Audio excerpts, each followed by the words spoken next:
joking.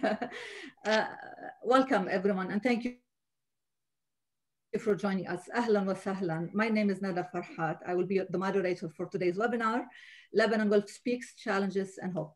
First, I would like to remind you that this meeting will be recorded. If you like to save the chat, go to the chat button, and on the right, there's 3 dots, click Save Chat toward the end.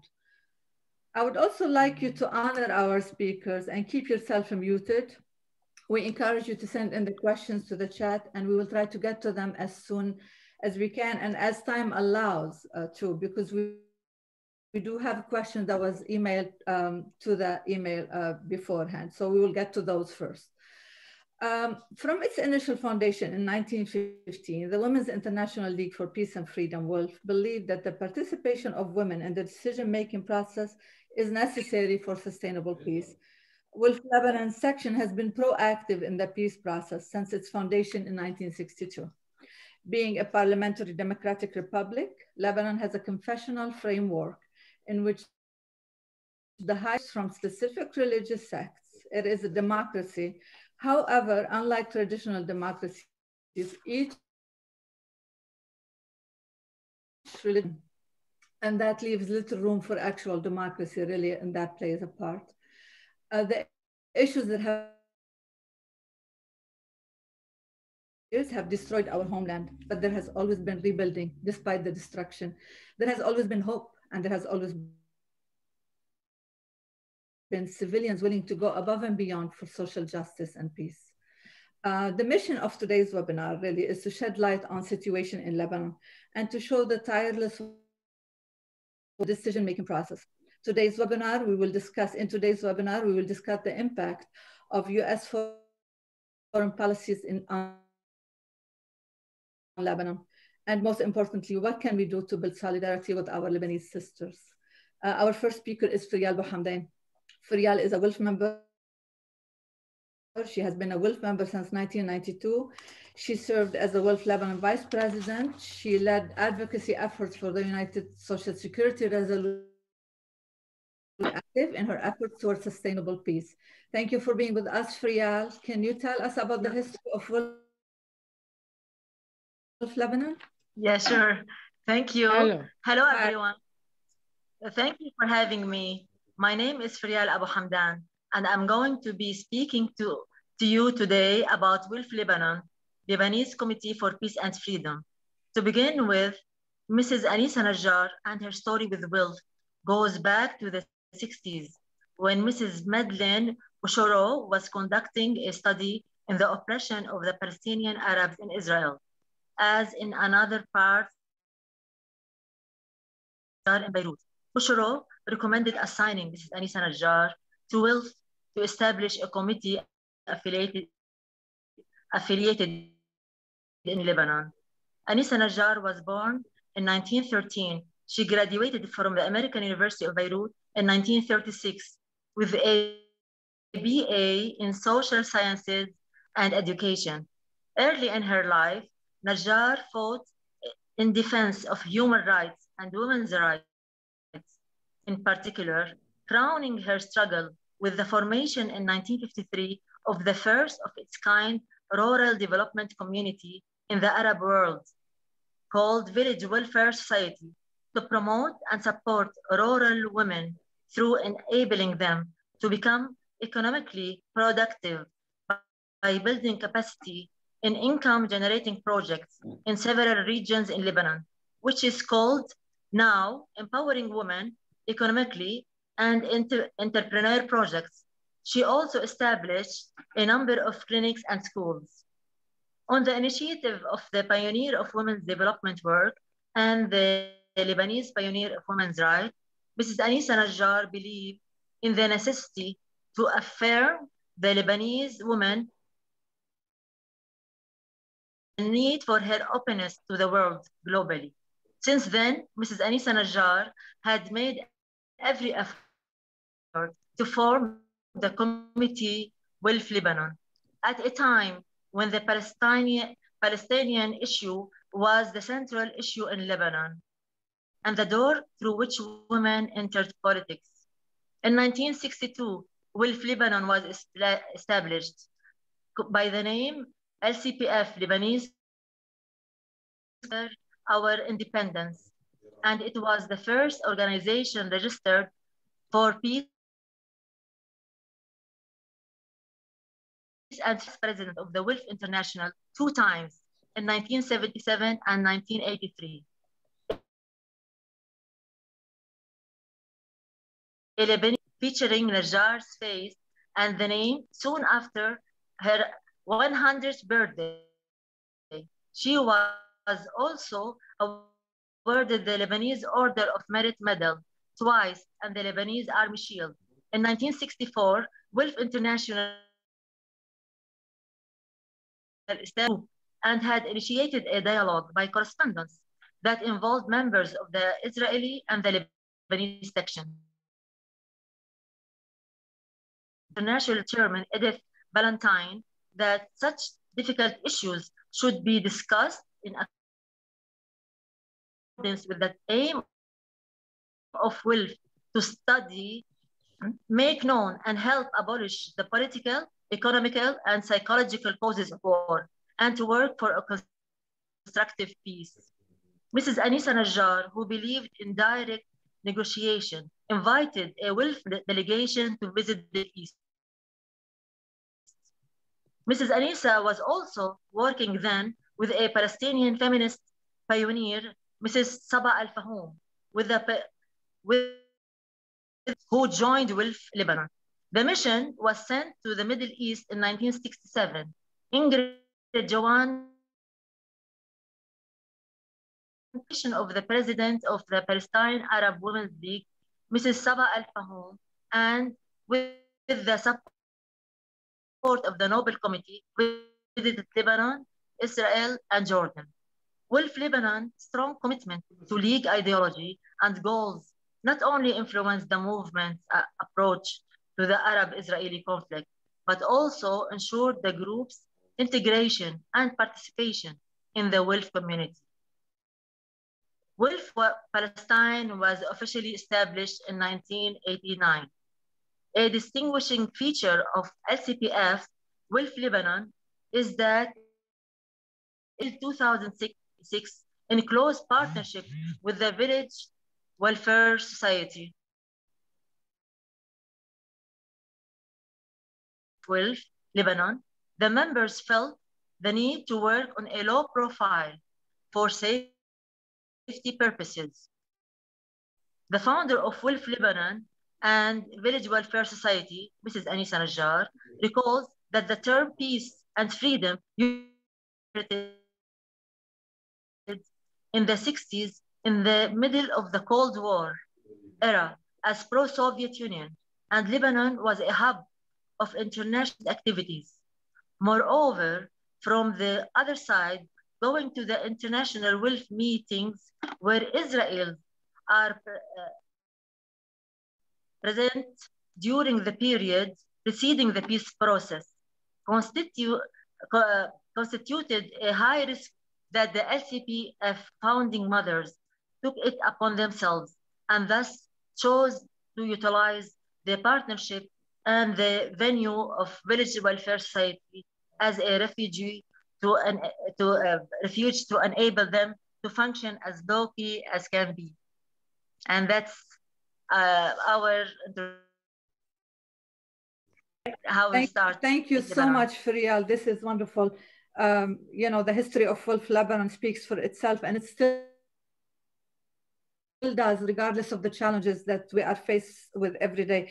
Our next speaker is Hala Kilani. Ms. Kilani has a background in international affairs, journalism, and anthropology. She's speaking from her current position at the Climate Action Network.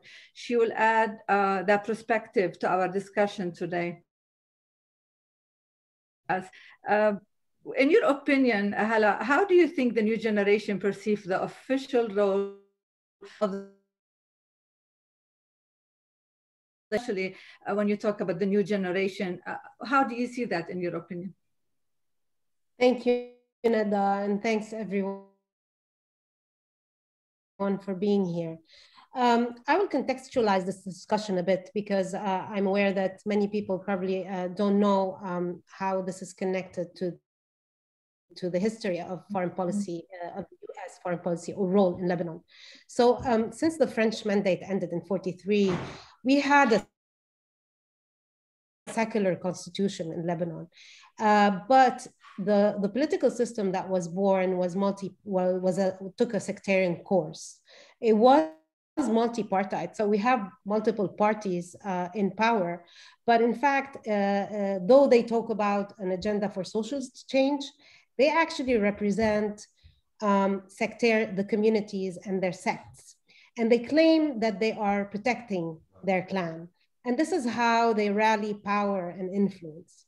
So just to give you an example, we have a party called the Progressive Socialist Party. From the name, you would think that this progressive and what have you, but in fact, it represents the one community, which is the Druze community. You might have heard of its leader, Walid Jumblat, the current leader. So also the Free Patriotic Movement, the Lebanese forces, their movement represents, led by the Hariris, represents the Sunnis. Hezbollah and the Amal movement represent the Shia communities in Lebanon. So also please bear in mind here what I'm saying, because probably your knowledge of Hezbollah is quite different, but it actually represents a big community in Lebanon.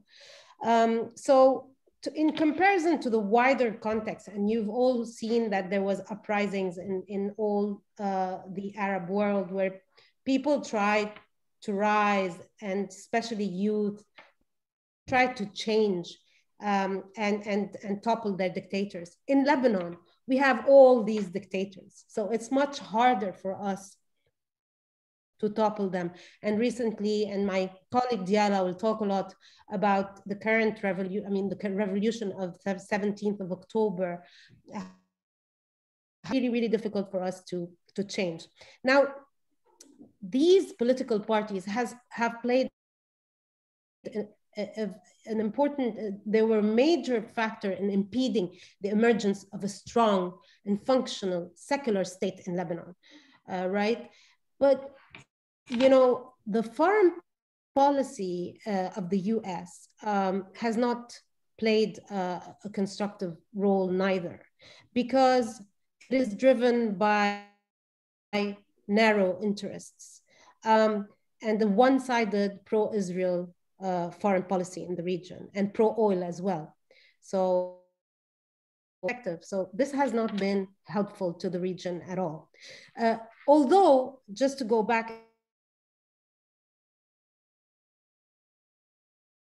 the United States, when it refused to take any mandates in the region, it was really popular in this part of the world.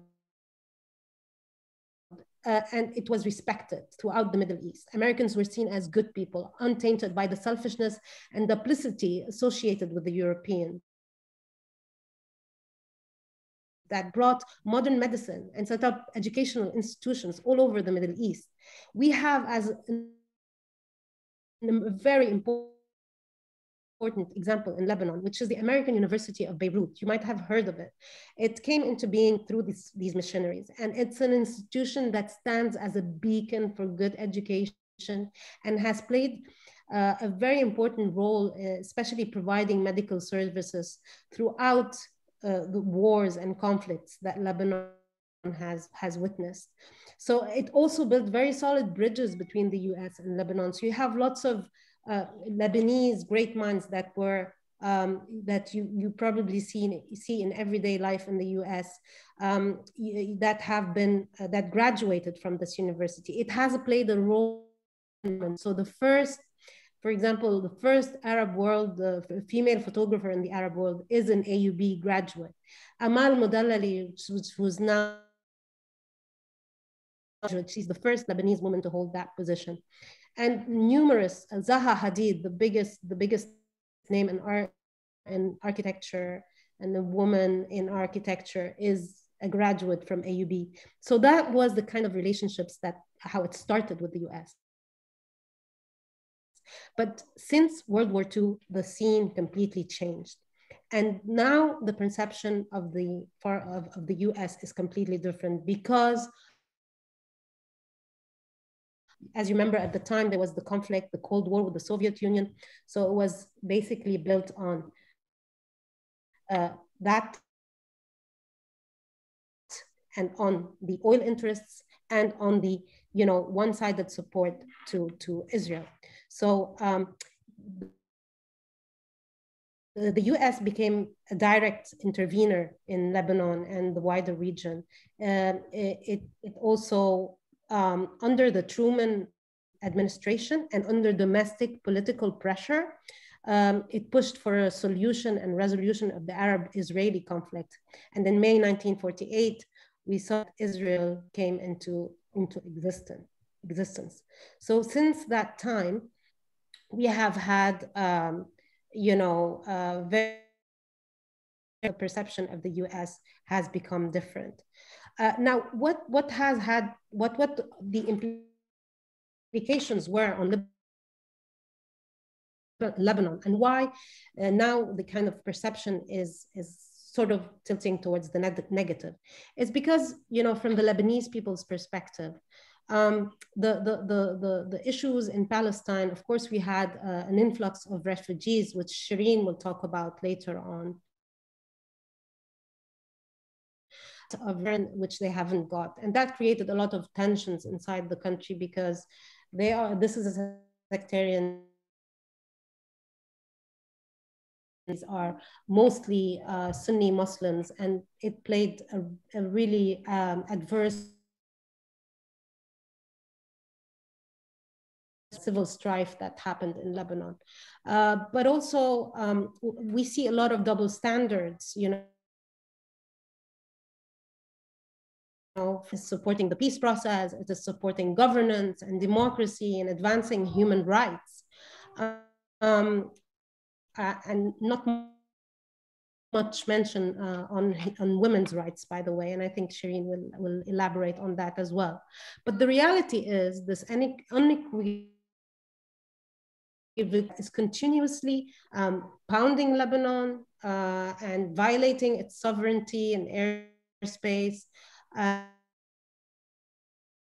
and has the highest record of human rights violations. So if you just Google the one country that has had the most violations, like as of 2013, Israel has been condemned in 45 resolutions by the United Nations Human Rights Council since the creation of the council in 2006. So it has been resolving resolutions condemning Israel than on the rest of the world combined. And so when the US comes and with a narrative saying that we support human rights and democracy, that is not what we see on the ground, especially from the perspective in Lebanon. And most recently, like many wars, but most recently the 2006 war was extremely destructive. I, for myself, was involved with the International Union for Protection of Nature at the time, and there was a very big oil spill. I am not sure if you heard about it, and that was the result of the bombing of a power plant, a coastal power plant, and so that polluted the Mediterranean Sea. And for the first time, there was a UN resolution holding the Israel accountable for play part in like getting that UN resolution together, but it stayed a General Assembly resolution. Never were able to secure a UN Security Council Chapter 6 resolution against Israel because of the veto power of the US. So there was Lebanese who have suffered a lot as a result of the Arab-Israeli conflict. Thank you.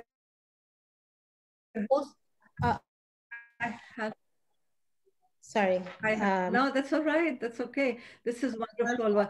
I mean, I think we can speak for our statements and all the history of that's happening in Lebanon. I would like to get back to you in some questions from the audience, specific questions, so then we can really tap into the details. Let's move on to our next speaker. But before we go on, I'd like to remind us also stay muted, just so then when the speaker is talking, we can, listen and we can hear them. Our next speaker is Attorney Diala. Has been known for advocating legal protection for human rights in Lebanon. Her judicial battles against torture and abuse of power have placed her on major news stations in the heat of things. Welcome, Diala, and thank you for joining us. Thank you, and good evening, everybody. Thank you. Can you unmute yourself? Can you tell us briefly about the political and the economical struggles in Lebanon? And where is Lebanon on the tell us what's in that regard today? I know there's a lot to talk about. That's a lot to talk about in 8 minutes. So I will try to summarize, especially the past year in the history of Lebanon, because I believe that the last year could have been one of the worst years in terms of economy and financial situation, but also in terms of the huge catastrophic explosion of Beirut port on the 4th of August 2020, in terms of committing international crimes against peaceful protesters during the protests that started in Lebanon on the 17th of October 2019 and still continuing despite of the lockdown that made the protesters really expressing their anger with this government during the recent few months, not until this month. It's important to talk firstly about the economic crisis, which started mainly in mid-2019 and affected the banking system, the private sector, the currency rate, the jobs. Since Lebanon is the third most indebted country in the world after Japan and Greece, and one with the highest interest of debts and internal debts, what happened is Lebanon, starting 2020, the government was incapable of really funding its normal spending in public sectors. Normally not only because of the financial crisis and the high rate in terms of the internal debts. Can you hear me? Can everybody hear me? Okay. But also because of the very ugly corruption in Lebanon, something that is not usually something that became a kind of normal practice for people in office, including those in senior positions or very small positions in public and governmental institutions. Actually, Lebanon now is seen as one of the 20th most corrupted countries in the world, according to the World Economic Forum. The main in public sectors or sectors of public services in Lebanon are during the civil war. We still do not have 24-hour electricity. We have no public of any type, no trains, no trams, no public buses, not anything. All this, and especially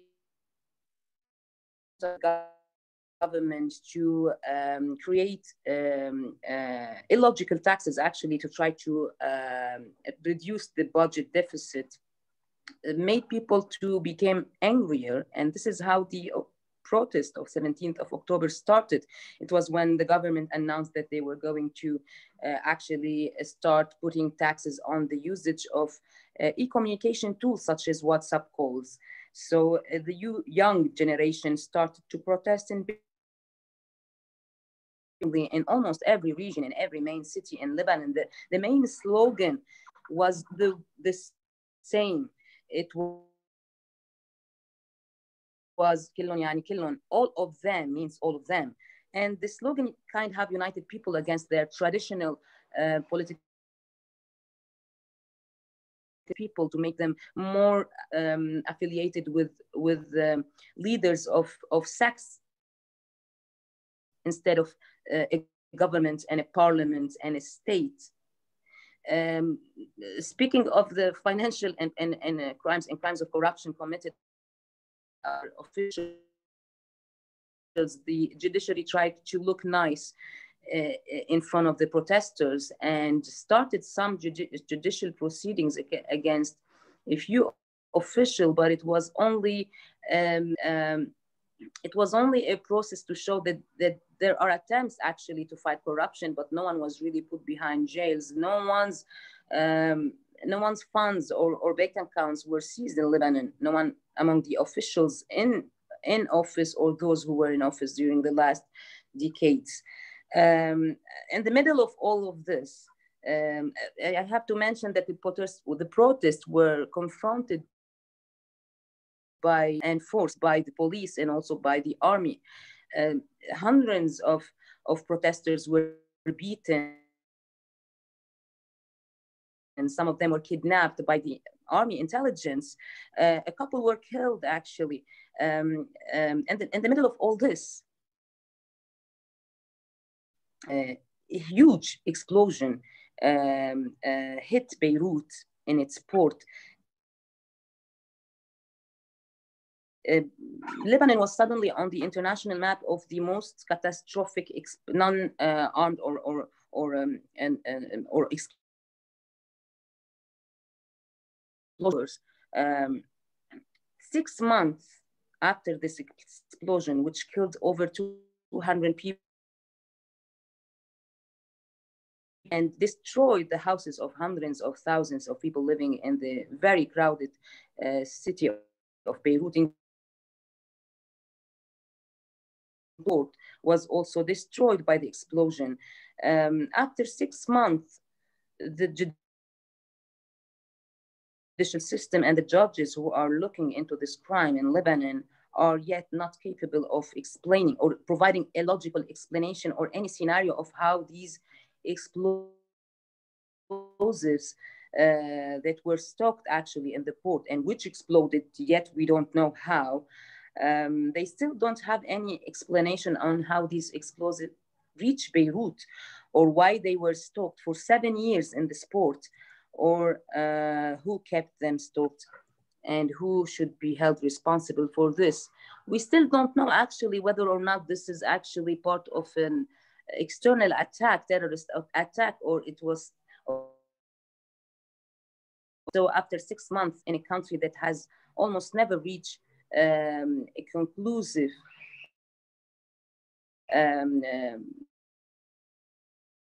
or a conclusion about the truth in major crimes such as assassination, terrorist attacks, Lebanon has almost no faith in what could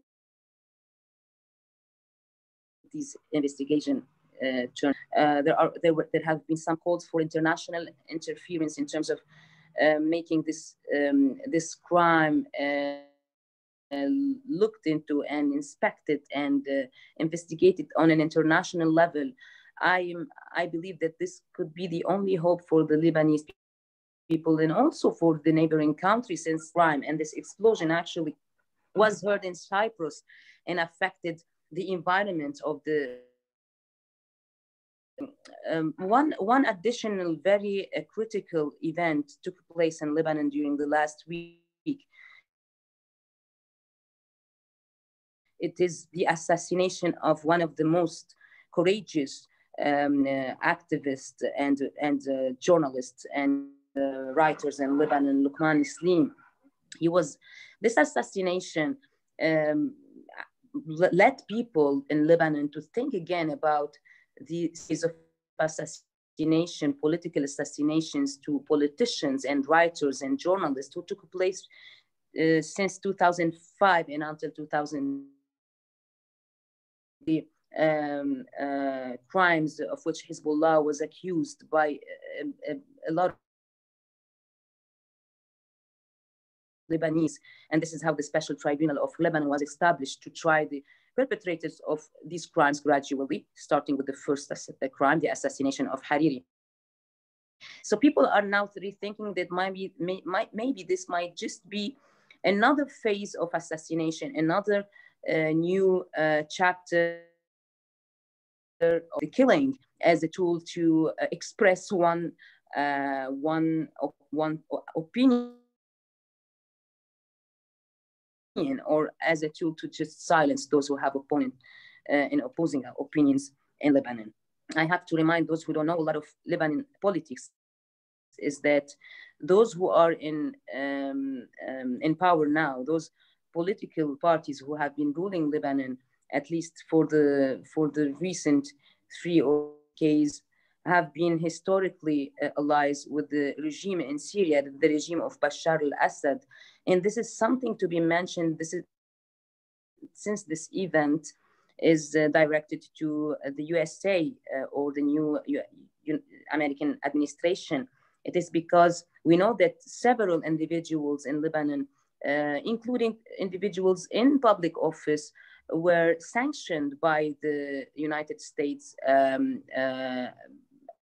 according to Caesar law, which I totally, and many human rights advocates in Lebanon believe is a very good tool to fight impunity in Syria and to stop those who are feeding the regime of Assad.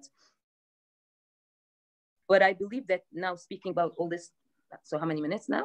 I think we're done. I don't interrupt you because this okay, is so last thing to say what is about. But I want to come back to this, Diala. Okay. I don't want to lose this thought. We want to come back to this. We want to hear more about this for sure and go back to the Caesar law and discuss how that implications on Lebanon. We're going to move to the next speaker of the day, Ms. Shirine Jurdi. Shirine is a Middle East and North Africa MENA region representative. In March 2019, Shirine joined the Global Partnership for the Prevention of Armed Conflict as the MENA Regional Liaison Officer. Shirine has been active with the Permanent Peace Movement on disarmament issues, and she is currently a team leader. Welcome, Shirine. Thank you for joining us. Shirine, after hearing from your colleagues from Diala and Ferial, how do you see the peace building process in the area, and especially in Lebanon? And how can the international community and WILPF contribute and help out? First, I want to thank you, Nada, Tura, the Middle East Committee, WILPF USA, and all the participants here. It feels a pleasure to be here, and it feels like we're sharing both our pain and our hopes. Hopefully, it's a new venture for us to start something. Like now that you have listened to the promising work that Sit Anisa did with the beginning of WILPF with Ferial, listening to Hala and Diala looking at aspects of a failed state. Just to begin, planning has never been a more futile endeavor than the period we are currently witnessing. It might not be an exaggeration to say that far beyond significant changes that are affecting our daily life, new to be presenting themselves at an unprecedented rate. This leads to an inevitable conclusion that before we undertake into the discussion about peace building, it would seem that we are unfortunately forced to take a step back and discuss state building. To start with, I think we need to look also, like from the discussion, we can see 3 key points to look at: authority, responsibility, and it cannot be questioned, and responsibility cannot put under scope. What we have been witnessing. So what are the pillars of peace building within a Lebanese context? With state building? if you want to the protest, and we go back to the slogans that were raised during the revolution, slogans that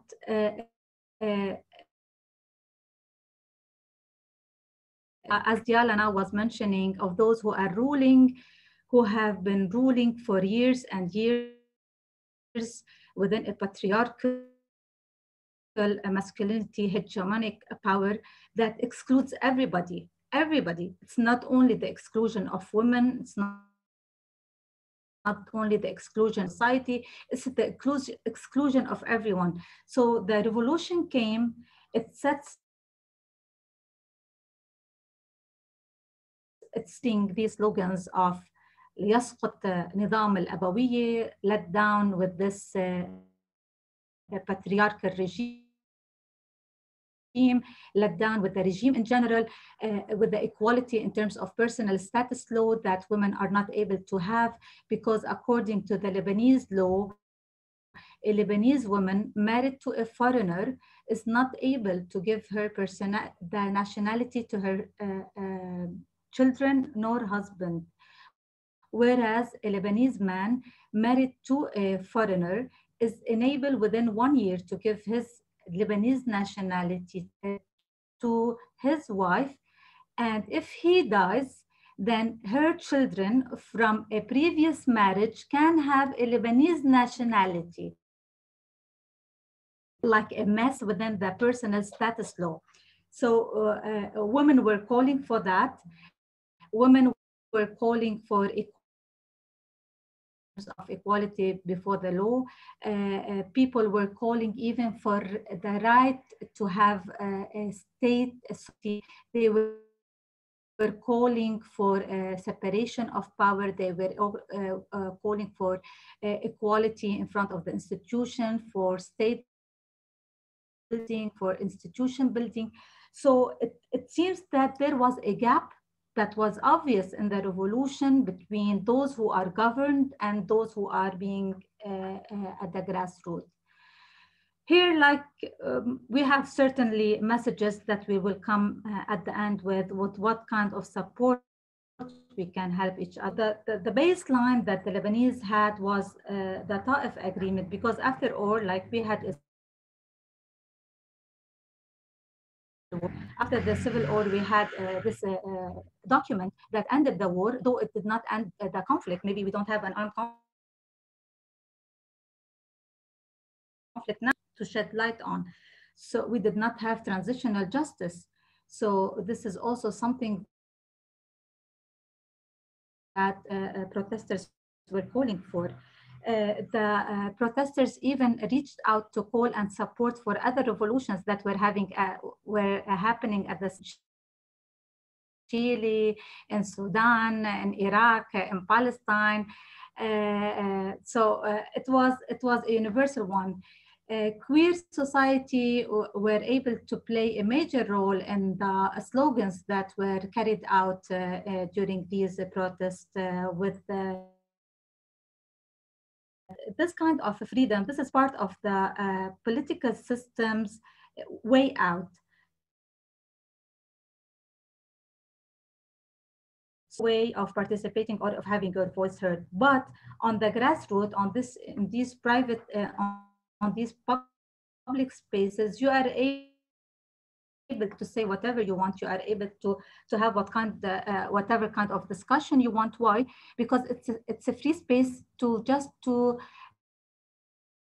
let these 18 communities talk. It's just a way out, but actually it doesn't have a revolutionaries, and the protesters were also able to talk about the refugees. We will come in a while for refugees. The revolution was also able to put the key components of a state building, that is a social cohesion, the kind of bringing communities together from different geographical locations, from different religious backgrounds, from different ethnic, from different religious backgrounds, classes. They were all united in this protest. They were all able to discuss some kind of issues that has to do what kind of Lebanon we want. And it was at the heart of preserving the sovereignty and preserving the identity and preserving the Lebanon that we wanted to have, because this year is the 100th anniversary of the creation of Greater Lebanon. I mean, last year, 2020 was the 100th anniversary of the creation of Greater Lebanon. Unfortunately, we were faced with, so for us to be able to go to state building, we need first to go into state building, which requires all what I've mentioned, which includes basically the infrastructures for peace that are lacking. Unfortunately, as Hala started with, it's the political personnel, the individuals who were able to keep this Lebanon as part of what they wanted, and they did not build the institutions. For that reason, also according to what Diala was saying, for us to have a state building, we need to have accountability. To have accountability, we have now to have and to call, and for us, like now with WILPF USA, to call for the Rtop. What is the Rtop? On with by the General Assembly in 2005. It says that the sovereignty of the state is not a privilege, it's a responsibility. And we have seen with the many assassinations, and it was clear cut with the explosion, that either the Lebanese government is unable, and the Lebanese government did not ask for international support, then it's the responsibility of the international community to step in to provide protection for people. So this is one of the things that we call for. Second, I think this is also major in terms of about arms. Oh, thank you for sharing this. This is one of the things that we did in the revolution in terms of dialogue. It was some kind of like a conflict between the two groups, with those who want this revolution and this state building, and the others who are still attached to their political leaders. Then we called for a march so that we can, our intention is to keep this dialogue, and our intention is to reach out, because this is what is Lebanon all about. As Pope said, Lebanon is a رسالة، is شو الرسالة هلا ضاعت أنا is message. Hala. It's a message. It's a message. It's a message. Yeah. It's a mission. Yeah. So Lebanon is a message. It's a message of forgiveness. It's a message of dialogue, and we did succeed in that. The first thing when I heard the explosion is calling her, and she. So just to see that this is something that we just need to reach out to each other. Maybe I would talk about later about the issue of arms and what we need also to work on collectively with the US and the US administration, and what kind of a UN-led initiative we need, and the President Biden's new administration, what kind of initiatives is needed for this state building in Lebanon. Thank you. Okay, Shirine, thank you so much for the valuable information. And we are going to go back to some of them. We do have questions. So just easier to hear if we keep you muted, and mute yourself if you want to talk at some point as time allows. But for now, we're going to go through the questions that they came through the email first. And the first question have is about UNRWA, and I think Shirine, would you like to answer that, or Hala? And I'm going to give the floor to Tura. She's going to go ahead and read the question. Tura. Go ahead, sir. Yeah. I'm waiting to see the question.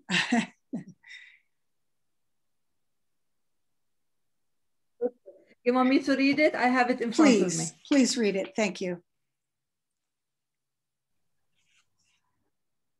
Okay. All right. So the first question that came, and like I said, it came to the email. It says, how is the status of the Palestinians and how was it infected by the influx of the most recent refugees from Syria and elsewhere to Lebanon? Does the United Nations Relief Works Agency for Palestinian Refugees still have take responsibilities for the Palestinians in Lebanon, and while others are under the jurisdiction? You know, the question, it's a good question because UNRWA, Palestinian refugees were under the UNRWA protection. So we want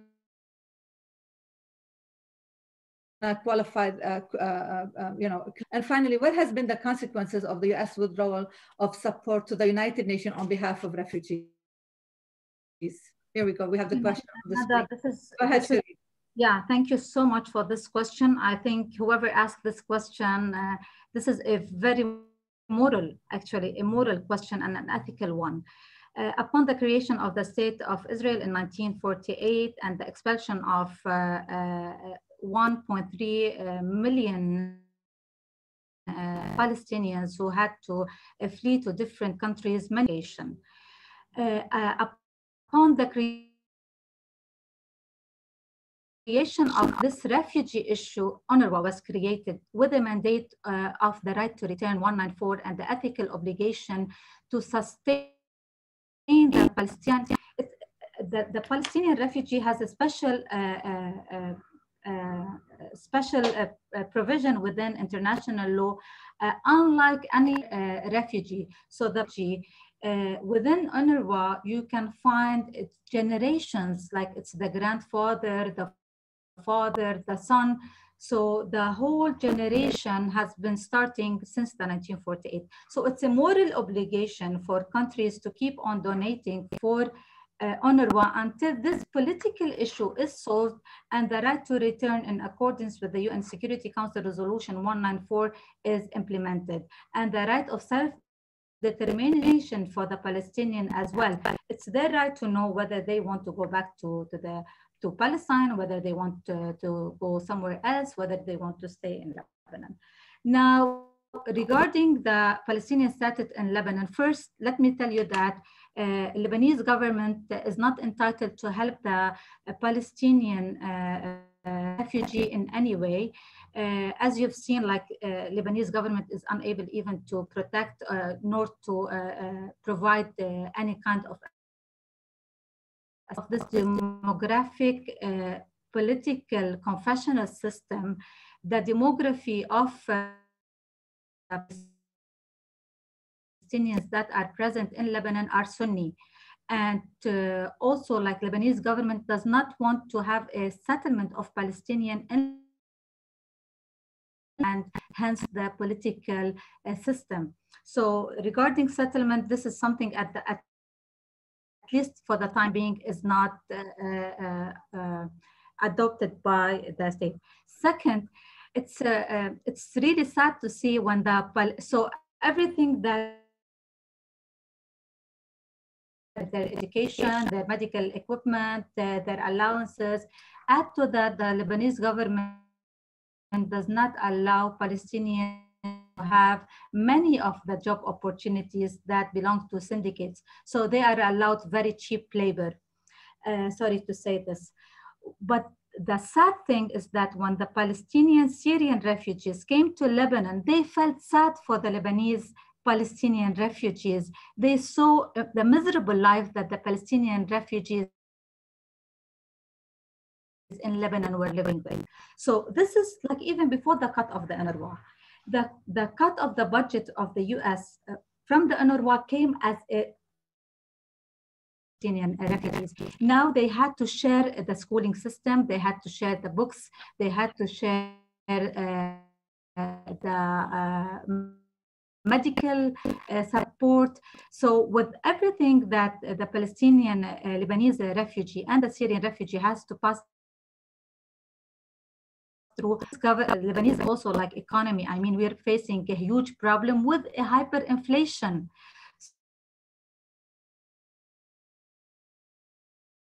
100 or 400 times the prices increased. Third, also, we have COVID. So COVID and those overpopulated area, lack of resources. So this is like population that is at in custody of this mandate of UNRWA. So one of the recommendations that we call for in this, and we thank the person who asked this question, is to push the Biden administration to resume to support UNRWA, and for us also as individuals to help those, because of that might happen with these young people who are at the risk of drugs being taken to camps that they do not want to, and the affiliations of where they can be easily taken as child soldier. This is in brief. Thank you. Thank you, Shirine. Thank you. This is amazing. I don't think the 90 minutes is enough for this conversation. We have another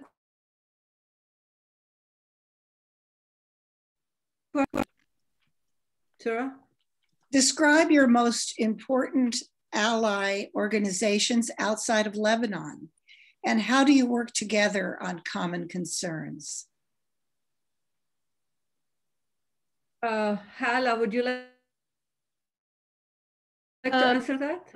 I'm not sure if they mean allied to the WILPF or allied to in general. I would imagine, I don't know, I would imagine allied to the peace movement, to the women's peace movement and the organization on the ground that they are coming through for WILPF Lebanon and for other organizations. Okay, I don't think we have one specific ally. I think that society internationally and several countries that have been trying to channel aid to Lebanon for various economic development or medical services have all been extremely helpful. However, I would like just to make a comment on the fact that, you know, I would encourage, especially that, you know, the audience here is from WILPF US, you know, that kind of tailored aid that is not led by foreign policy priorities that Lebanon is suffering from. And we have seen the UPR circulate. The team set the priorities of Lebanon, and there's need for fundamental work on infrastructure, halting pollution, tackling climate change, women's issues, as Shirine mentioned. You know, you see it, but it's really against a lot of odds. When it comes to our personal lives that are managed by laws, they're completely, you know, unequal. So all that we do is we do it we're lucky to have, as I mentioned, good educational systems, like private educational systems in Lebanon, and that's what like really empowers women. But we need a lot of more focused work, especially directed towards domestic violence, and, you know, just changing completely the laws currently government. It's really high time. I see a lot of attention like on Gulf countries, like women driving, whatever, in the US. That is not important at all. I mean, whether a woman drives or not is not anyone can snatch her children from her at any point in time, which is the confessional system that governs Lebanon. We don't have civil marriage. We're having to abide by the religious laws, which are completely patriarchal. So we really need a lot of support. Civil society in Lebanon is very vibrant. It played a role in tackling the aftermath of the explosion much better than the state and in every aspect of the work.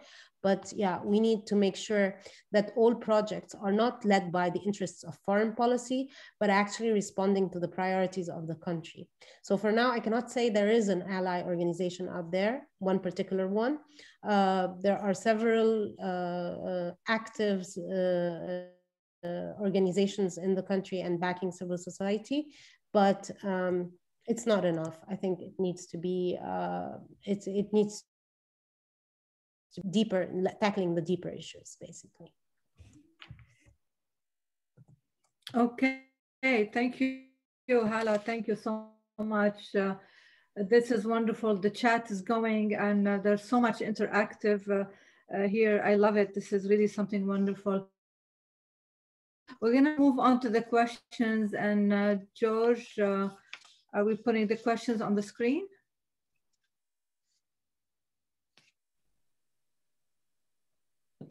We are, and I am reading this question. Here we go. Uh-oh, sorry, wrong one. Here I come. Seconds away. George has been wonderful with the technicalities. I cannot thank you enough, George. At the moment, it's being... Many Americans don't know that the sectarian system of government in Lebanon requires a certain political offices be held by members of a particular religious sects. Since this was based on population statistics from the 1932 census and religious demographics have changed since that time, can you explain how this has affected the political climate in Lebanon recently and what effect it might have on upcoming elections, government corruption? Thank you, George. I would like to hear Diala, Chehade on this and see and get her opinion. Diala, can you hear me?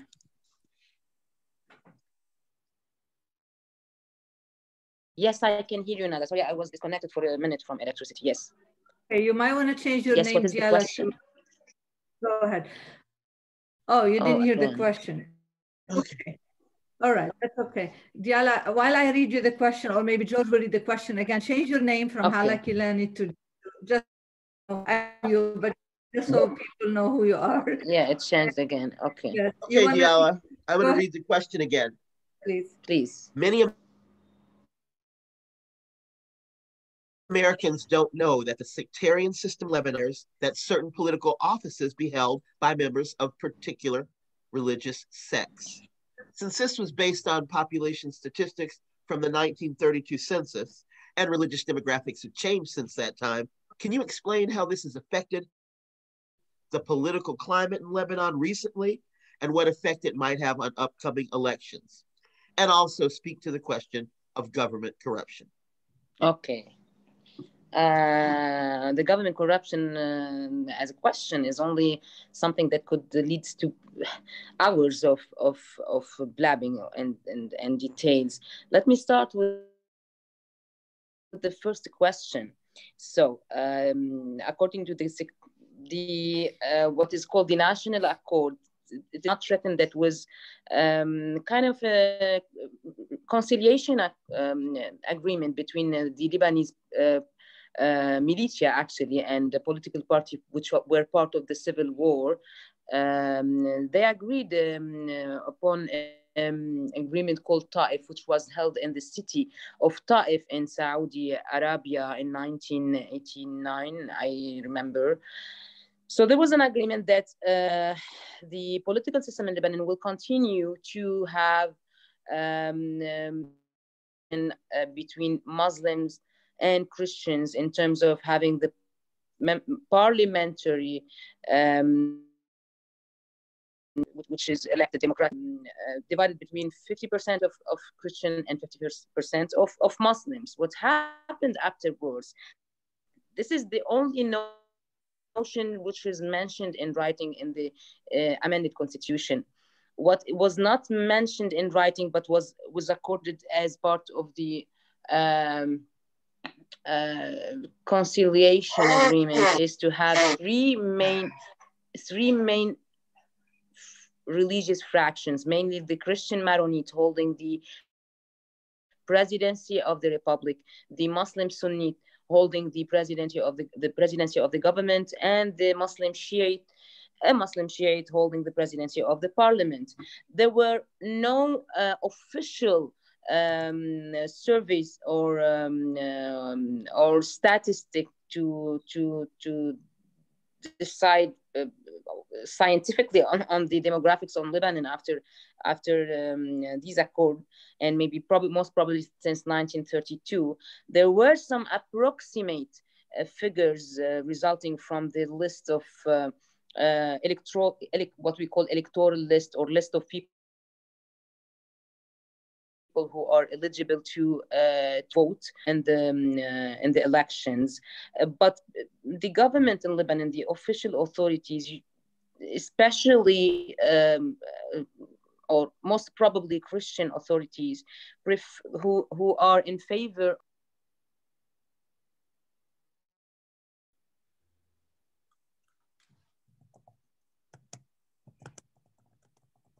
Diala, are you okay?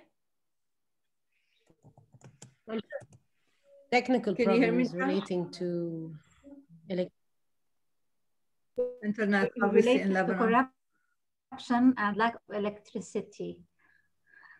Absolutely. I don't know if Diala is still with us. We do have a good question that came from the audience that we can come back to Diala, because that is also what she was talking about is excellent. I like to get back to that. But for now, maybe Tura, can we go to the question that... No, not this question. We're gonna, Tura, can you hear me? We're gonna go to that question. Right, and I copied it into the chat, and now I have to look for it. Is the question in front of you right now? Could you read it? Yeah, please. Thank you.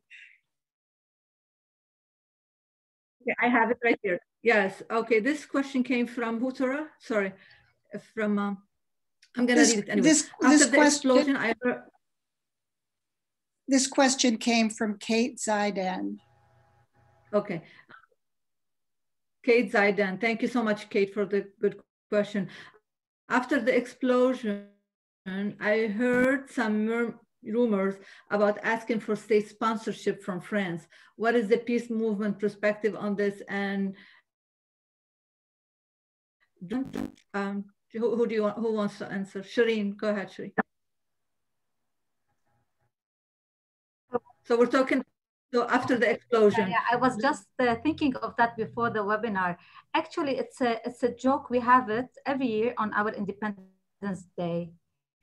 Just to say, just like it's the feeling of the failed state, and like it's the joke, like what would have been wrong if I'm French? But this is not the true sentiment. It was just the feeling that people had on the street at the minute when President Macron was passing. So it was just imagine how vulnerable people were. Nobody like even paid condolences to people. So when they saw this foreigner, a French president coming down the street, trying to console them. So it was something that that lady said out of, definitely she doesn't want to be under a French mandate or whatever, but it's just to feel, for you to see how vulnerable and sad people were.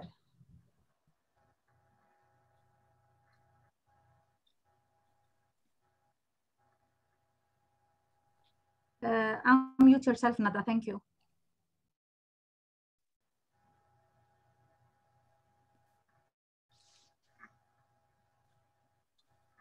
Nada, we can't hear you. Sorry. Okay, sorry.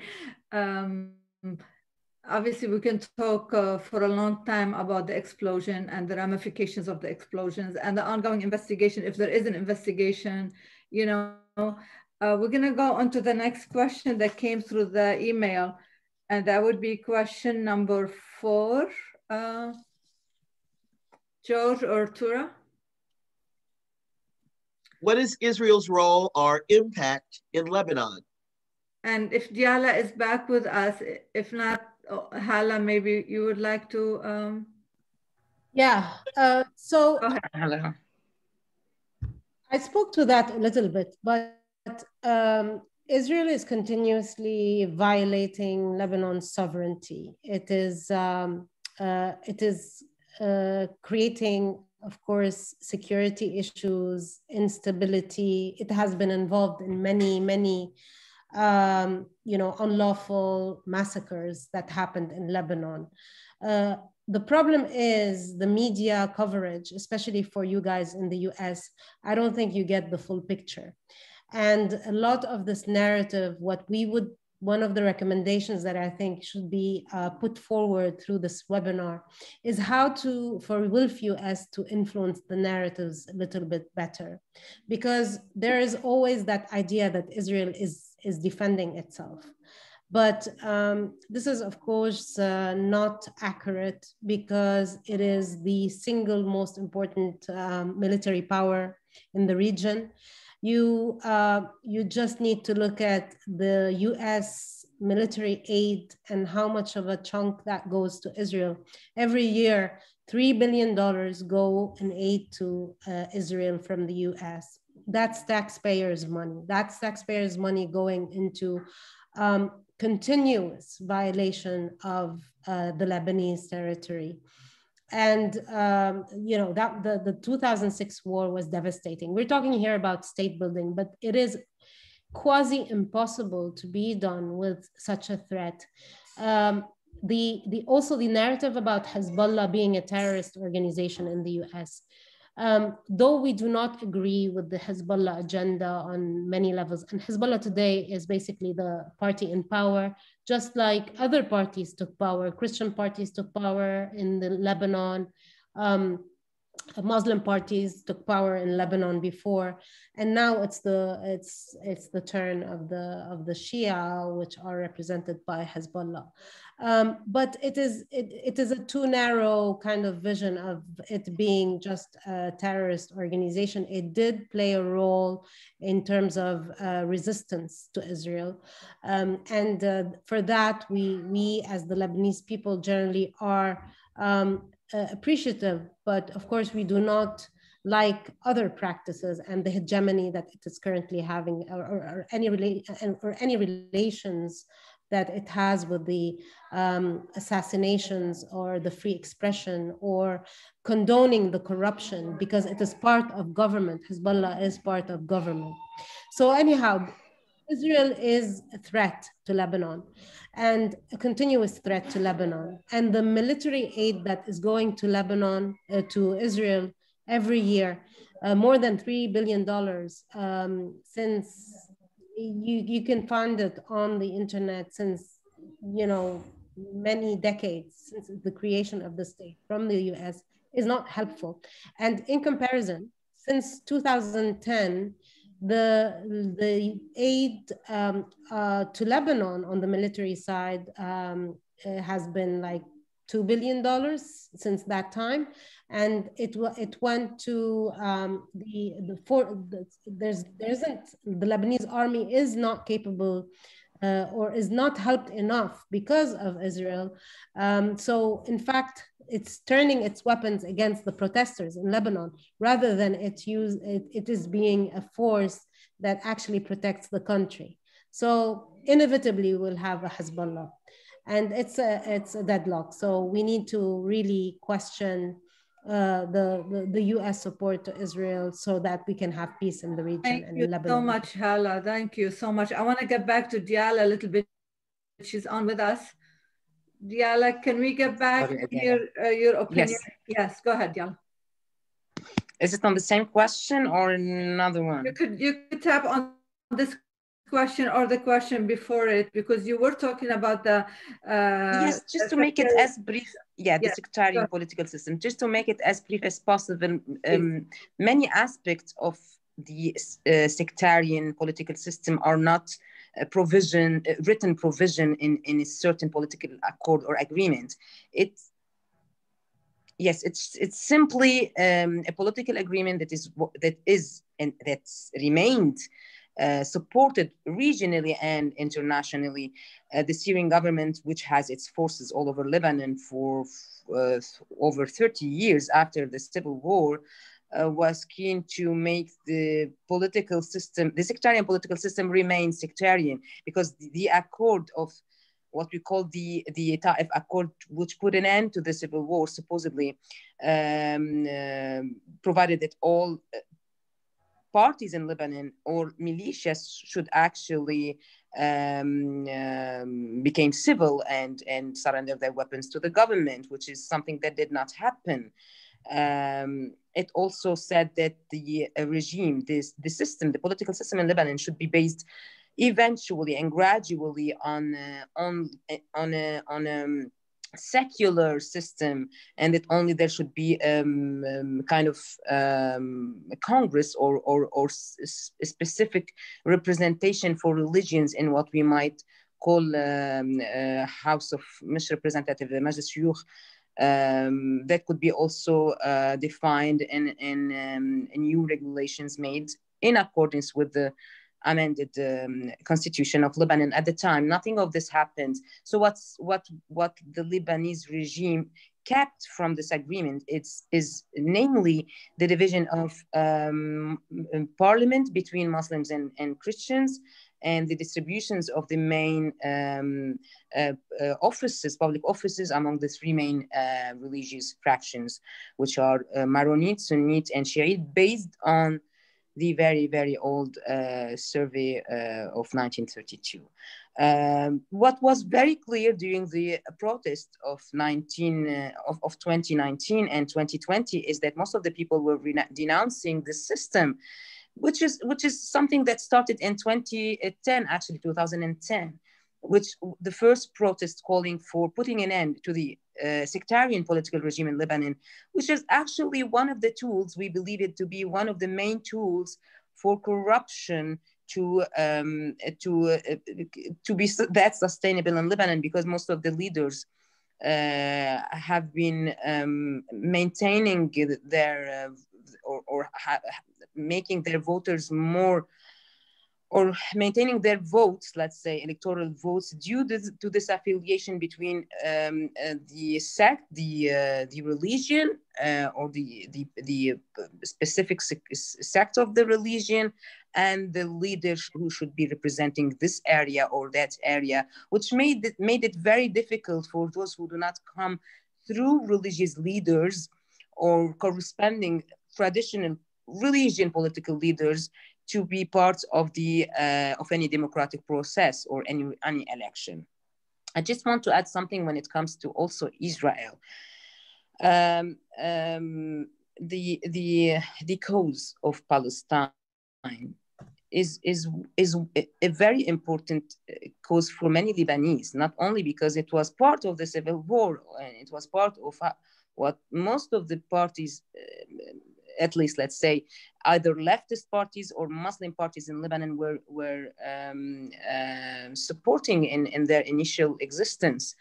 It is not only because of this heritage of history and culture, but it is because we believe that in terms of human rights, international criteria for human rights, international decisions, whether issued by the United Nations or issued by ICJ, International Court of Justice, or now, actually only recently, the ICC seemed to have announced officially that they do have jurisdiction over crimes committed also in Palestine. So all of this make many of the Lebanese people, even those who oppose Hezbollah as a political and military entity in Lebanon, it made them continue to be in favor of supporting this cause against the crimes committed by Israeli officials. When it comes to what Lebanon would want from the United States administration in its relationship with Israel, we find it, I'm one of those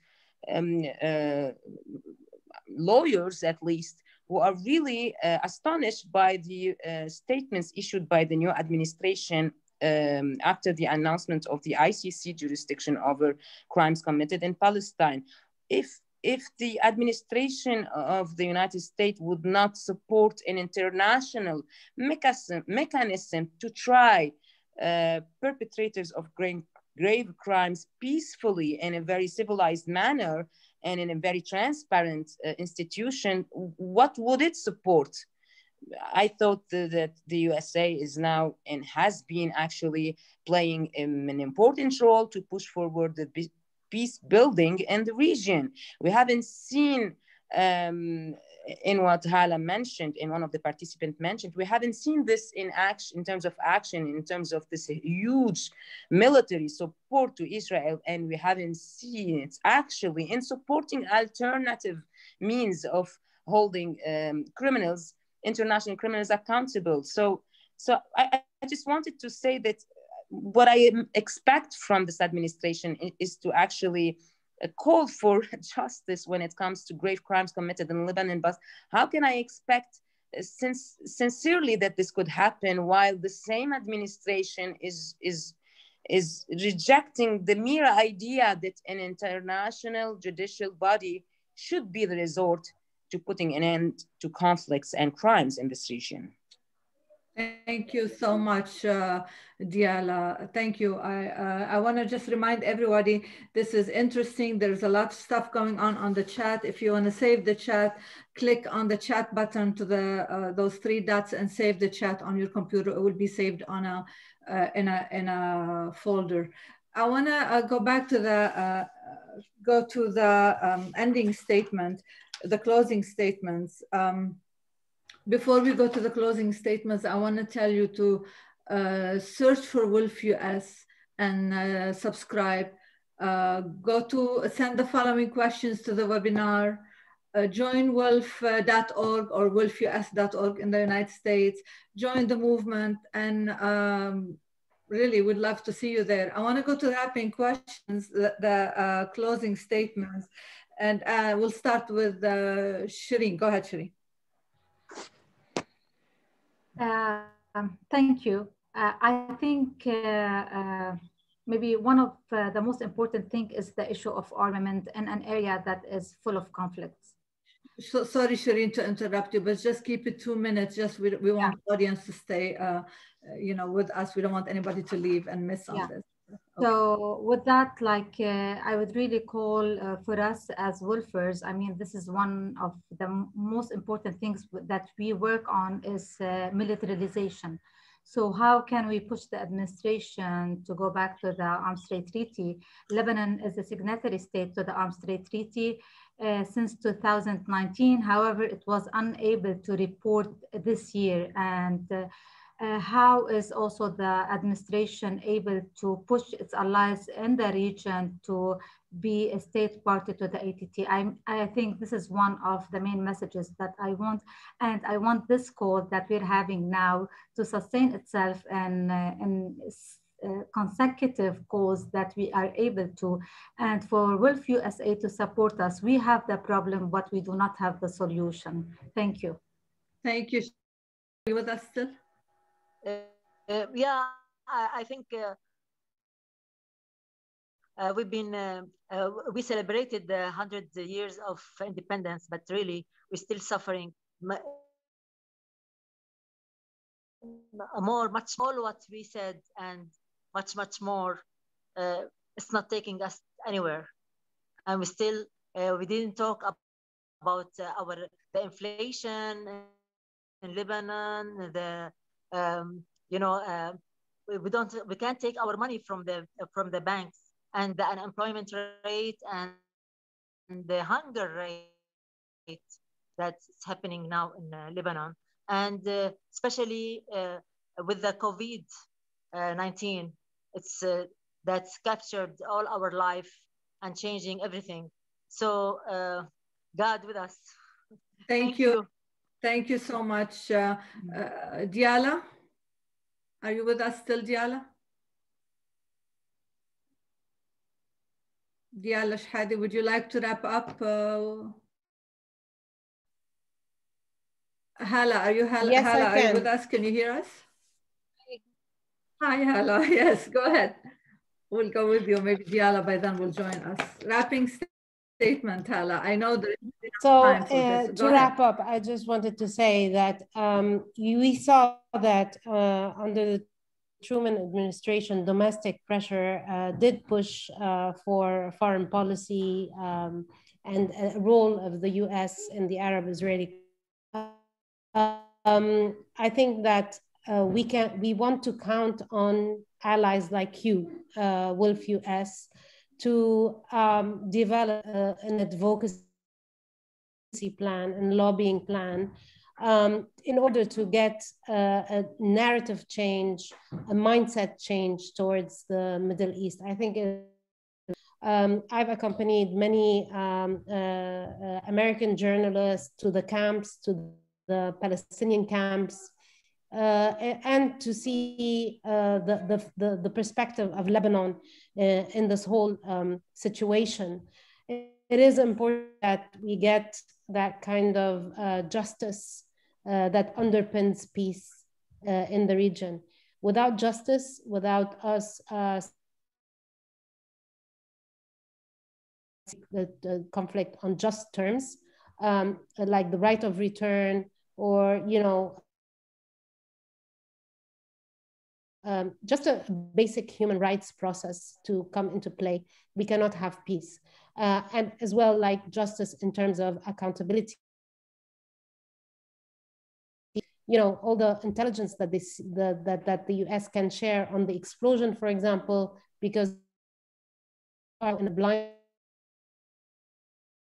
spot, and we know there's intelligence that can help us see justice in Lebanon, whether from the mafia that is ruling the country or from aggressive neighbors.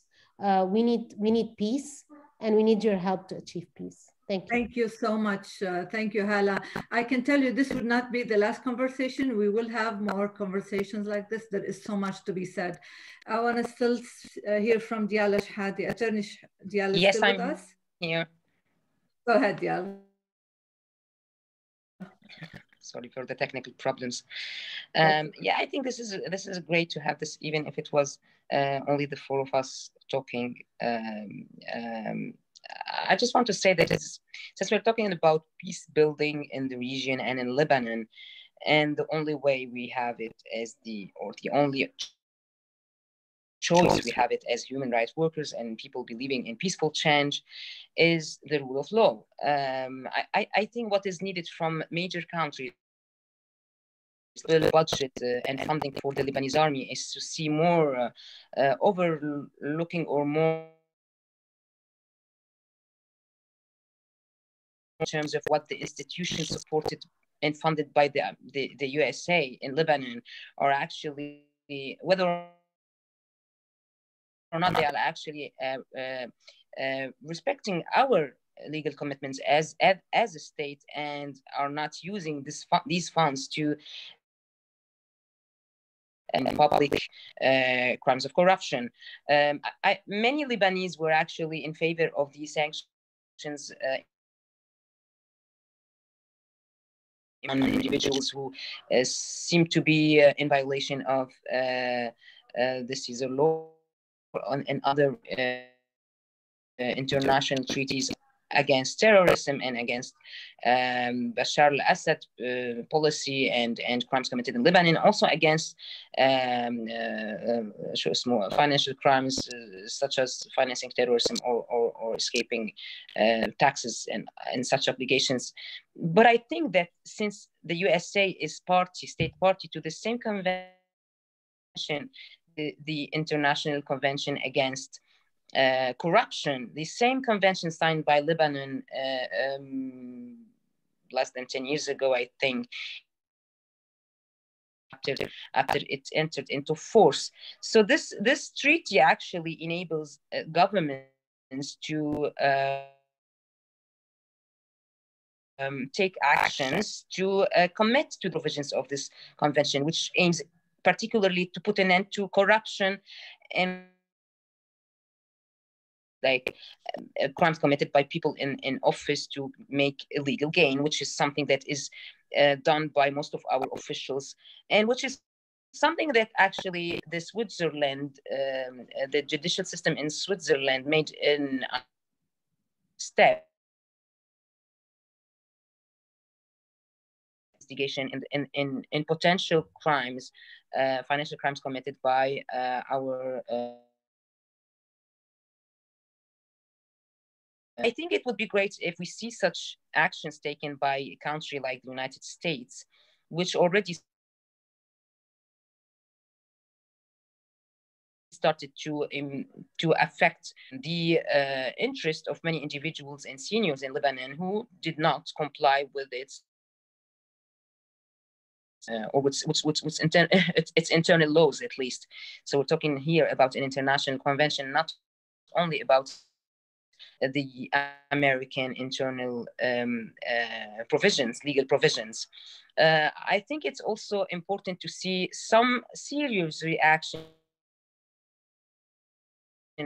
free opinions who had the habit to express their opinions to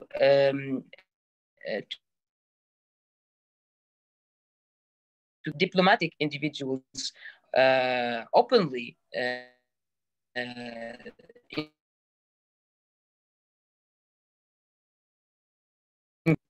So I found the statement issued by time less than expected, and I mean, what does a country like the United States of America expect? Change and calling for a positive role for the USA in Lebanon when one of the main activists among these people is without any trust or hope for any of his friends or family that serious investigation will take place in Lebanon to hold the criminals accountable. And I just want to remind that Luqman year ago written an open letter to the public naming those who he believed could be responsible for his expected assassination. So if I hope for anything from a strong country like the United States, is to see this its role taking a more positive approach in Lebanon toward peaceful and positive change and toward protection, like in terms of legitimate protection to people who are trying to make this change possible, despite of all the crimes being committed in Lebanon. Thank you, Diala. Thank you so much. This has been enlightening. This conversation has been enlightening. The conversation will not stop here. It will go on in the future. Thank you again to Save the Chat. I want to remind you that this will be available 48 hours on WILPF YouTube. I want you to build on this conversation for a better tomorrow in Lebanon. Thank you, everyone, for joining us today. Thanks, everyone. Bye.